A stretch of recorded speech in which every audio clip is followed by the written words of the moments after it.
সকালের নাস্তা সকলের জন্য খুবই সুস্বাদু এই নাস্তাটি। যদিও যাদের গ্যাস্ট্রিক বেশি তাদের খাওয়া উচিত না এমন খাবার, তেলযুক্ত খাবার। আমাকে আজকে না পারতে এটি খাওয়া। আমি খুব একটা এমন খাবার গ্রহণ করি না। আমার যেহেতু এগুলো খেলে পেটে জ্বালা-পোড়া করে, যাদের জ্বালা-পোড়া থাকে পেটের মধ্যে এবং অস্বস্তি লাগে খাওয়ার পর তাদের এগুলো খাওয়া উচিত না। তারপরও সময় বাঁচানো এবং যদি সকালবেলায় কিছু রেডি না থাকে এটা খেতে হয়।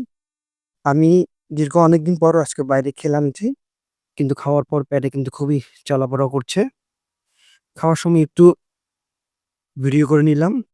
যদি ভালো লাগে তাহলে ভালো বলতাম। এখন যেহেতু খারাপ লাগছে তাই খারাপ বলছি। যেহেতু তেল, মরিচ অনেক লাল জিনিসটা।